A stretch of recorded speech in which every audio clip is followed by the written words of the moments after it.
जय जिनेन friends, I hope आप सभी बहुत अच्छे हैं, बहुत अच्छे से वीडियोस का इंतज़ार भी कर रहे हैं और कमेंट्स और शेयर भी कर रहे हैं।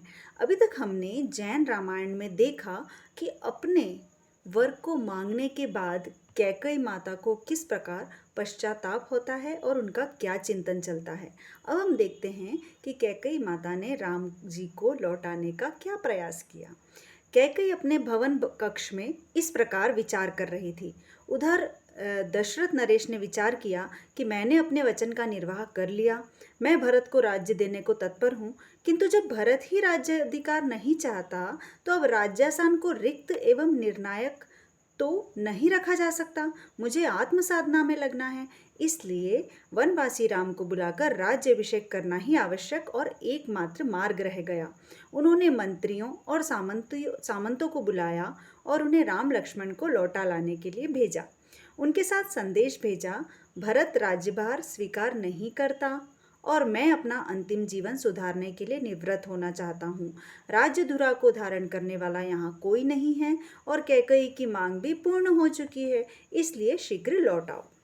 मंत्रियों और सामंतों का दल चल निकला। उन्होंने राम के पास पहुंचकर महाराज का संदेश सुनाया, किंतु राम ने लौटना स्वीकार नहीं किया। उन्हें लगा कि इस प्रकार लौटने से अपने वचन का निर्वाह नहीं होकर भंग होता है।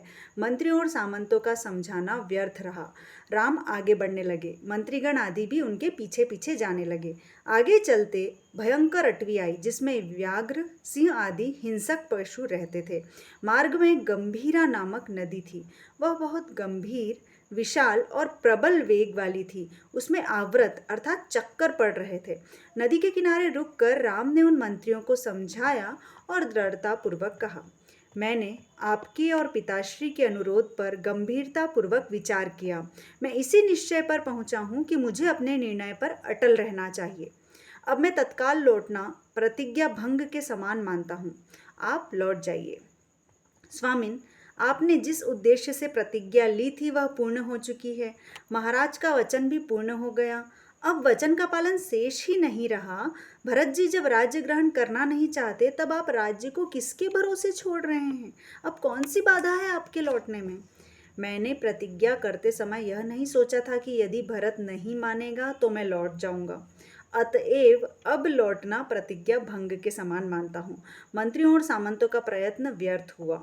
वे सर्वथा निराश रोकर अवाक खड़े रहे। रामचंद्र जी ने उन्हें विदा करते हुए कहा, पिताश्री से हम सबका प्रणाम एवं कुशल क्षेम कहना। भाई भरत से कहना, तुम राज्य का भार वहन करके प्रसन्नता एवं तत्परता से संचालन करो। आप सभी का कर्तव्य है कि जिस प्रकार राज्य का कार्य करते रहे, उसी प्रकार भरत नरेश को अपना स्वामी समझकर करो और राज्य की उत्तम नीति रीति और व्यवस्था से सुख शांति एवं समृद्धि में वृद्धि करते रहो। रामचंद्र जी की अंतिम आज्ञा सुनकर सारा शिष्टमंडल गदगद हो गया। सभी की छाती भर आई, आंखों से आंसू झरने लगे। वे अनिच्छा पूर्वक लौटने को विवश हुए।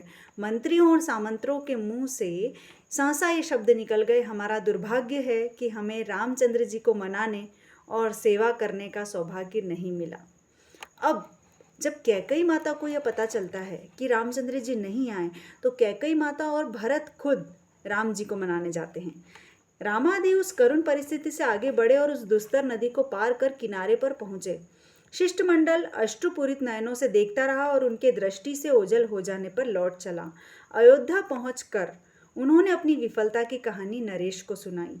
हृदय में आशा लिए और वनवासी पुत्रों और पुत्रवधू को के लौटने की प्रतीक्षा करते हुए नरेश को निराशा का धक्का लगा। वे कुछ समय मौन रहे, फिर शक्ति संचय करके भरत जी से बोले, वत्स, अब तुम राज्य सत्ता ग्रहण करो और मेरे निष्क्रमण का प्रबंध करो। नहीं पूज्य, भरत जी ने कहा, मेरी भी यही प्रतिज्ञा है कि मैं अयोध्या का राज्य ग्रहण नहीं करूंगा। मैं सेवक रहूंगा, स्वामी नहीं। अब मैं स्वयं ज्येष्ठगण के समीप जाकर उन्हें लाऊंगा। मैं भी जाऊंगी स्वामिन, यह विपत्ति मैंने ही उत्पन्न की है। ये कह रही हैं कैकई माता।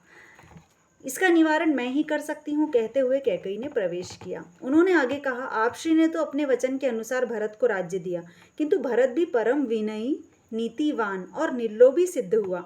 मेरी दुर्मति ने भरत की भव्यता का विचार ही नहीं किया और सहसा अपनी तुच्छ मांग उपस्थित कर दी। मैं महापापिनी हूँ नाथ, मेरी अधमता ने मेरी बहनों को शोक सागर में डाल दिया, सारे महालय को विषाद में ढक दिया, सारे राज्य को उदास कर दिया। मैं अपनी लगाई हुई आग में ही झुलस रही हूँ। देव, मुझे आज्ञा दीजिए, मैं भरत को साथ लेकर जाऊंगी और उन पुण्यात्माओं को मनाकर लाऊंगी। दशरथ जी को कैकई का पश्चाताप युक्त स्वच्छ हृदय देखकर संतोष हुआ। उन्होंने कैकई की प्रशंसा की और कहा, भूल तो तुमसे हुई ही है प्रिय, किंतु यह भवितव्यता ही थी। यदि मैं भी उस समय तुम्हें समझाकर इस आशंका से अवगत कराता, भरत का अभिप्राय जानकर फिर अपन विचार करते, तो कदाचित यह स्थिति नहीं आती। नहीं नहीं, होनहार होकर ही रहता है। तुम भरत के साथ अवश्य जाओ, संभव है तुम्हें सफलता मिल जाए। अब राम जी को मनाने के लिए कैकई जी और भरत जी जाते हैं। राम जी से प्रार्थना करते हैं, क्या राम जी वापस आते हैं?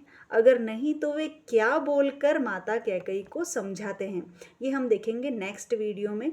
आपने अभी तक अगर सब्सक्राइब नहीं किया है तो जल्दी से चैनल को सब्सक्राइब कर ले और बेल आइकन प्रेस करके नोटिफिकेशन को गेट कर ले। धन्यवाद। जय जिनेंद्र।